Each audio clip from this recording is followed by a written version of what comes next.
ओम शांति। आज बाबा की 4/11/2024 के साकार मुरली के महावाक्य हैं।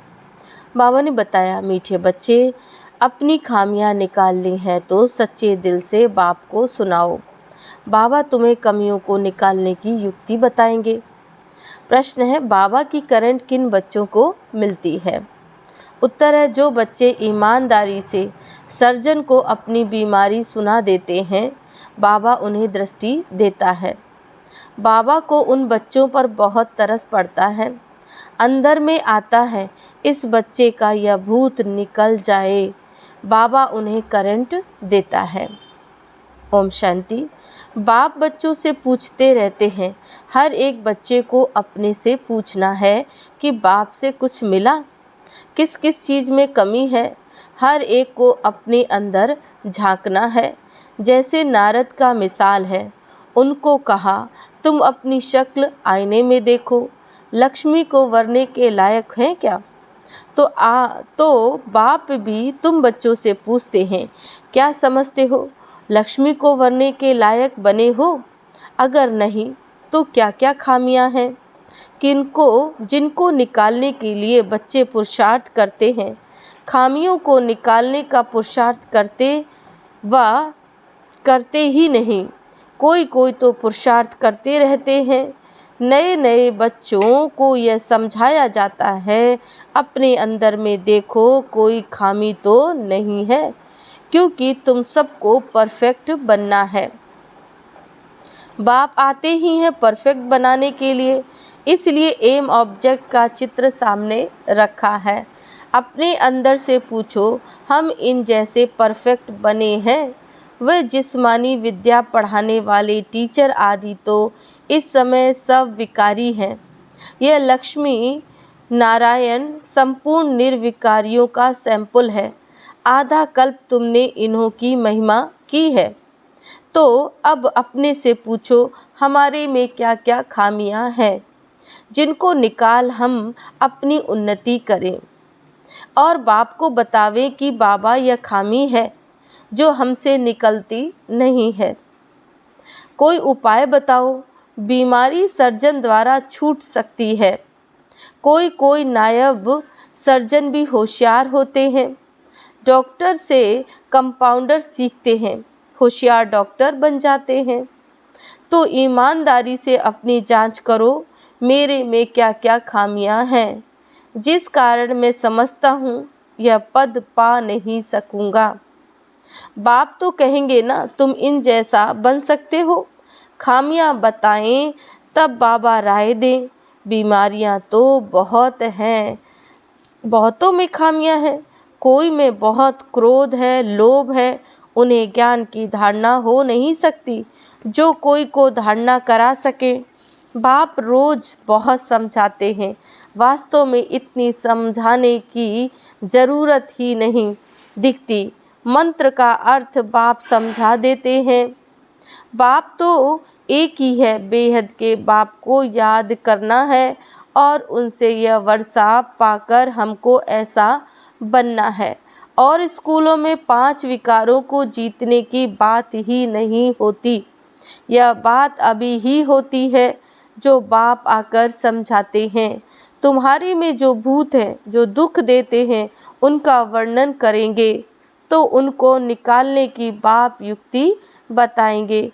बाबा, यह भूत हमको तंग करते हैं। भूत निकालने वाले के आगे वर्णन किया जाता है। तुम्हारे में कोई वह भूत नहीं। तुम जानते हो, यह 5 विकारों रूपी भूत जन्म जन्मांतर के हैं। देखना चाहिए हमारे में क्या भूत है, उनको निकालने के लिए राय लेनी चाहिए। आंखें भी बहुत धोखा देने वाली हैं, इसलिए बाप समझाते हैं, अपने को आत्मा समझ, दूसरे को भी आत्मा समझने की प्रैक्टिस डालो। इस युक्ति से तुम्हारी यह बीमारी निकल जाएगी। हम सब आत्माएं तो आत्मा भाई भाई ठहरे, शरीर तो है नहीं, यह भी जानते हो। हम सब आत्माएं वापस जाने वाली हैं। तो अपने को देखना है हम सर्वगुण संपन्न बने हैं, नहीं तो हमारे में क्या अवगुण है। तो बाप भी उस आत्मा को बैठ देखते हैं, इसमें यह खामी है तो उनको करंट देंगे। इस बच्चे का यह विघ्न निकल जाए।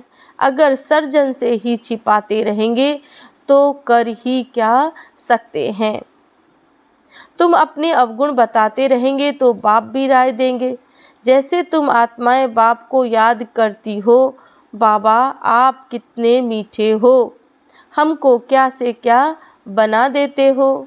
बाप को याद करते रहेंगे तो भूत भागते रहेंगे। कोई ना कोई भूत है जरूर। बाप सर्जन को बताओ, बाबा हमको इनकी युक्ति बताओ, नहीं तो बहुत घाटा पड़ जाएगा। सुनाने से बाप को भी तरस पड़ेगा। यह माया के भूत इनको तंग करते हैं। भूतों को भगाने वाला तो एक ही बाप है, युक्ति से भगाते हैं। समझाया जाता है इन 5 भूतों को भगाओ, फिर भी सब भूत नहीं भागते। कोई में विशेष रहता है, कोई में कम रहता है, परंतु है सब में। बाप देखते हैं इसमें यह भूत है, दृष्टि देते समय अंदर चलता है ना, यह तो बहुत अच्छा बच्चा है, और यह तो सब में और तो सब इनमें अच्छे अच्छे गुण हैं, परंतु बोलते कुछ नहीं है, किसको समझा नहीं सकते। माया ने जैसे गला बंद कर दिया है, इनका गला खुल जाए तो औरों की भी सर्विस करने लग पड़ें। दूसरे की सर्विस में अपनी सर्विस शिव बाबा की सर्विस नहीं करते। शिव बाबा खुद सर्विस करने आए हैं। कहते हैं इन जन्म जन्मांतर के भूतों को भगाना है। बाप बैठ समझाते हैं, यह भी जानते हो झाड़ धीरे धीरे वृद्धि को पाता है, पत्ते झड़ते रहते हैं, माया विघ्न डाल देती है। बैठे बैठे ख्याल बदली हो जाते हैं। जैसे सन्यासियों को घृणा आती है तो एकदम गुम हो जाते हैं। वह भी ना कोई कारण ना कोई बातचीत, कनेक्शन तो सबका बाप के साथ है। बच्चे तो नंबरवार हैं, वे भी बाप को सच बताएं तो वह खामियां निकल सकती हैं और ऊंच पद पा सकते हैं। बाप जानते हैं कोई ना बतलाने के कारण अपने को बहुत घाटा डालते हैं। कितना भी समझाओ परंतु वह काम करने लग पड़ते हैं। माया पकड़ लेती है। माया रूपी अजगर सबको पेट में डाल बैठी है, दुबन में गले तक फंस पड़े हैं। बाप कितना समझाते हैं और कोई बात नहीं, सिर्फ बोलो 2 बाप हैं। एक लौकिक बाप तो सदैव मिलता ही है, सतयुग में भी मिलता है तो कलयुग में भी मिलता है। ऐसे नहीं कि सतयुग में फिर पारलौकिक बाप मिलता है। पारलौकिक बाप तो एक ही बार आते हैं। पारलौकिक बाप अगर नर्क को स्वर्ग बनाते हैं, आकर नर्क को स्वर्ग बनाते हैं, उनकी भक्ति मार्ग में कितनी पूजा करते हैं, याद करते हैं। शिव के मंदिर तो बहुत हैं।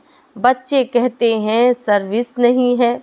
अरे शिव के मंदिर तो जहाँ तहाँ है, वहाँ जाकर तुम पूछ सकते हो इनको क्यों पूजते हो। यह शरीरधारी तो है नहीं, यह है कौन, कहेंगे परमात्मा। इन बिगर और कोई को नहीं कहेंगे। तो बोलो यह परमात्मा बाप है ना, उनको खुदा भी कहते हैं, अल्लाह भी कहते हैं। अक्सर करके परमपिता परमात्मा कहा जाता है। उनसे क्या मिलने का है, या कुछ पता है। भारत में शिव का नाम तो बहुत लेते हैं, शिव जयंती त्यौहार भी मनाते हैं। कोई को भी समझाना बहुत सहज है। बाप भिन्न भिन्न प्रकार से समझाते तो बहुत रहते हैं। तुम किसके भी पास जा सकते हो, परंतु बहुत ठंडाई से नम्रता से बात करनी है। तुम्हारा नाम तो भारत में बहुत फैला हुआ है, थोड़ी भी बात करेंगे तो झट समझ जाएंगे यह बीके हैं। गांव आदि तरफ तो बहुत इनोसेंट हैं, तो मंदिरों में जाकर सर्विस करना बहुत सहज है। आओ तो हम तुमको शिव बाबा की जीवन कहानी सुनाएं। तुम शिव की पूजा करते हो, उनसे क्या मांगते हो? हम तो आपको इनकी पूरी जीवन कहानी बता सकते हैं। दूसरे दिन फिर लक्ष्मी नारायण के मंदिर में जाओ। तुम्हारे अंदर में खुशी रहती है। बच्चे चाहते हैं गांवड़ों में सर्विस करें, सबकी अपनी अपनी समझ है ना।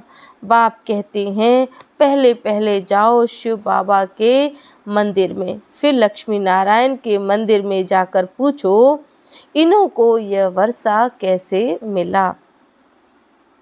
आओ तो हम आपको इन देवी देवताओं के 84 जन्मों की कहानी सुनाएं। गांव वालों को भी जगाना है। तुम जाकर प्यार से समझाएंगे। तुम आत्मा हो, आत्मा ही बात करती है। यह शरीर तो खत्म हो जाने वाला है। अब हम आत्माओं को पावन बन बाप के पास जाना है। बाप कहते हैं मुझे याद करो, तो सुनने से ही उनको कशिश होगी। जितना तुम देही अभिमानी होंगे तुम्हारे में कशिश आएगी। अभी इतना इस देह आदि से, पुरानी दुनिया से पूरा वैराग्य नहीं आया। यह तो जानते हो यह पुराना चोला छोड़ना है। इसमें क्या ममत्व रखना है? शरीर होते शरीर में कोई ममत्व नहीं होना चाहिए। अंदर में यही तात रहे। अब हम आत्माएं पावन बनकर अपने घर जाएं। फिर यह भी दिल होती है ऐसे बाबा को कैसे छोड़ें? ऐसा बाबा तो फिर कभी मिलेगा नहीं। तो ऐसे ऐसे ख्याल करने से बाप भी याद आएगा, घर भी याद आएगा। अब हम घर जाते हैं। 84 जन्म पूरे हुए। पल दिन में अपना धंधा आदि करो। गृहस्थ व्यवहार में तो रहना ही है। इसमें रहते हुए भी तुम बुद्धि में याद रखो कि यह तो सब कुछ खत्म हो जाना है। अभी हमको वापस अपने घर जाना है। बाप ने कहा है गृहस्थ व्यवहार में जरूर रहना है, नहीं तो कहाँ जाएंगे? धंधा आदि करो। बुद्धि में यह याद रहे यह तो सब कुछ विनाश होने का है। पहले हम घर जाएंगे, फिर सुख धाम में आएंगे। जो भी टाइम मिले अपने से बातें करनी चाहिए। बहुत टाइम है। 8 घंटा धंधा आदि करो, 8 घंटा आराम भी करो, फिर 8 घंटा यह बाप से रूह रिहान कर फिर जाकर रूहानी सर्विस करनी है। जितना भी समय मिले शिव बाबा के मंदिर में, लक्ष्मी नारायण के मंदिर में जाकर सर्विस करो। मंदिर तो तुमको बहुत मिलेंगे। तुम कहाँ भी जाएंगे तो शिव का मंदिर जरूर होगा। तुम बच्चों के लिए मुख्य है याद की यात्रा। याद में अच्छी रीति रहेंगे तो तुम जो भी मांगो मिल सकता है। प्रकृति दासी बन जाती है। उनकी शक्ल आदि भी ऐसी खींचने वाली रहती है। कुछ भी मांगने की दरकार नहीं रहती। सन्यासियों में कोई कोई पक्के रहते हैं, बस ऐसे निश्चय से बैठते हैं हम ब्रह्म में लीन होंगे। इस निश्चय में बहुत पक्के रहते हैं, उन्हों का अभ्यास रहता है। हम इस शरीर को छोड़ जाते हैं, परंतु वह तो रॉन्ग रास्ते पर बड़ी मेहनत करते हैं। ब्रह्म में लीन होने के लिए, भक्ति में दीदार के लिए कितनी मेहनत करते हैं, जीवन भी दे देते हैं। आत्मघात नहीं होता, जीवघात होता है। आत्मा तो है ही, वह जाकर दूसरा जीवन अर्थात शरीर ले लेती है। तो तुम बच्चे सर्विस का अच्छी रीति शौक रखो तो बाप भी याद आवे। यहाँ भी मंदिर आदि बहुत हैं। तुम योग में पूरा रहकर किसको कुछ भी कहेंगे, कोई विचार नहीं आएगा। लो योग वाले का तीर पूरा लगेगा। तुम बहुत सर्विस कर सकते हो, कोशिश करके तो देखो, परंतु पहले अपने अंदर को देखना है। हमारे में कोई माया का भूत तो नहीं। माया के भूत वाले थोड़े ही सक्सेस हो सकते हैं। सर्विस तो बहुत है। बाबा तो नहीं जा सकते ना, क्योंकि बाप साथ में है। बाप को हम कहाँ किचड़े में ले जावे, किसके साथ बोले? बाप तो बच्चों से ही बोलना चाहते हैं, तो बच्चों को सर्विस करनी है। गायन भी है, सन सोस फादर। बाप ने तो बच्चों को होशियार बनाया ना। अच्छे अच्छे बच्चे हैं जिनको सर्विस का शौक रहता है। कहते हैं हम गावड़ों में जाकर सर्विस करें। बाबा कहते हैं भल करो, सिर्फ फोल्डिंग चित्र साथ में रखो। चित्रों बिगर किसको समझाना डिफ़िकल्ट लगता है। रात दिन यही ख्यालात रहे, औरों की जीवन कैसे बनाएं, हमारे में जो खामियां हैं वह कैसे निकाल उन्नति को पाएं। तुमको खुशी भी होती है। बाबा यह 8-9 मास का बच्चा है, ऐसे बहुत निकलते हैं, जल्दी ही सर्विस करने के लायक बन जाते हैं। ऐसी आत्मा आकर प्रवेश करती है जो कुछ न कुछ शिक्षा बैठ देती है तो नाम हो जाता है। यह तो बेहद का बाप बैठ शिक्षा देते हैं। कल्प पहले मिसल, यह रूहानी कल्प वृक्ष बढ़ेगा। निराकारी झाड़ से नंबरवार आत्माएं आती हैं। शिव बाबा की बड़ी लंबी माला व झाड़ बना हुआ है। इन सब बातों को याद करने से ही बाप याद आएगा, उन्नति जल्दी होगी। अच्छा, मीठे मीठे सिकिल दे बच्चों प्रति माता पिता बाप दादा का याद प्यार, गुड मॉर्निंग और नमस्ते। हम बच्चों की रूहानी बाप दादा को याद प्यार, गुड मॉर्निंग, नमस्ते, ओम शांति। धारणा के लिए मुख्य सार है। पहला पॉइंट, कम से कम 8 घंटा बाप से रूह रियान कर बड़ी ठंडाई व नम्रता से रूहानी सर्विस करनी है। सर्विस में सक्सेस होने के लिए अंदर में कोई भी माया का भूत ना हो। पॉइंट दूसरा है, अपने आप से बातें करनी है कि यह जो कुछ भी हम देखते हैं यह सब विनाश होना है। हम अपने घर जाएंगे, फिर सुख धाम में आएंगे। वरदान है, अटल निश्चय द्वारा सहज विजय का अनुभव करने वाले सदा हर्षित निश्चिंत भव। निश्चय की निशानी सहज विजय है, लेकिन निश्चय सब बातों में चाहिए। सिर्फ बाप में निश्चय नहीं, अपने आप में, ब्राह्मण परिवार में और ड्रामा के हर दृश्य में संपूर्ण निश्चय हो। थोड़ी सी बात में निश्चय टलने वाला न हो। सदा यह स्मृति रहे कि विजय की भावी टल नहीं सकती। ऐसे निश्चय बुद्धि बच्चे क्या हुआ, क्यों हुआ, इन सब प्रश्नों से भी पार सदा निश्चिंत, सदा हर्षित रहते हैं। स्लोगन है, समय को नष्ट करने के बजाय फौरन निर्णय कर फैसला करो। ओम शांति।